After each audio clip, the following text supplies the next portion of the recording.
চলতি বছরের সেপ্টেম্বরে মাঠে গড়ানোর কথা এশিয়ান কাপ ক্রিকেট, যেখানে টি-20 ম্যাচে ব্যাটে বলে ঝড় তুলবেন খেলোয়াড়রা। আর পরের বছর মাঠে গড়াবে টি-20 বিশ্বকাপ। ক্রিকেটের বড় দুই আসর যখন টি-20 ফরম্যাটে হচ্ছে, তখন নিজেদের ম্যাচেও পরিবর্তন নিয়ে এসেছে বিসিবি, পিসিবি।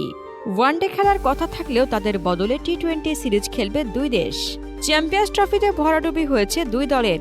সেই সময় পাকিস্তানে গিয়ে বাংলাদেশ ক্রিকেট বোর্ডের সভাপতি ফারুক আহমেদ পাকিস্তান ক্রিকেট বোর্ডের কর্মকর্তাদের সঙ্গে আলোচনা করে দুটি ৮ ম্যাচের ওয়ানডে সিরিজ খেলার প্রস্তাব দেন।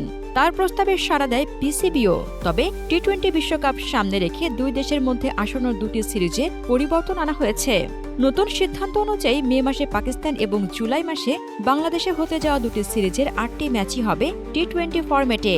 বিসিবির ভবিষ্যৎ সফর পরিকল্পনা অনুযায়ী আগামী মে মাসে ৫ ওয়ানডে সিরিজ খেলতে পাকিস্তানে যাওয়ার কথা ছিল বাংলাদেশের। তবে দুই দেশের ক্রিকেট বোর্ডের সম্মতিতে ওয়ানডের পরিবর্তে ৫ ম্যাচের টি-20 সিরিজ খেলবে তারা। আর এফটিপির বাইরে জুলাই মাসে বাংলাদেশে এসে পাকিস্তানের খেলার কথা ছিল ৩ ম্যাচের ওয়ানডে সিরিজ, কিন্তু সেটিও এখন টি-20 সিরিজে রূপান্তরিত হয়ে গেছে। ম্যাচের ফরম্যাট পরিবর্তন হওয়া নিয়ে বিসিবির এক কর্মকর্তা জানান, আগামী বিশ্বকাপ ও এশিয়া কাপ হবে টি-20 সংস্করণে।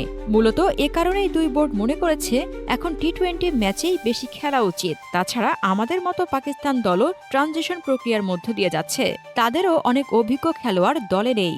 এই অবস্থায় টি-20 সংস্করণে দল গোছাতেও এই সংস্করণে বেশি ম্যাচ খেলার প্রয়োজন।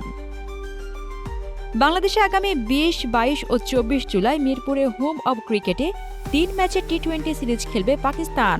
এদিকে আবার টি-20তে দলকে কে নেতৃত্ব দিবে তা নিয়ে ভাবতে হচ্ছে বিসিবিকে।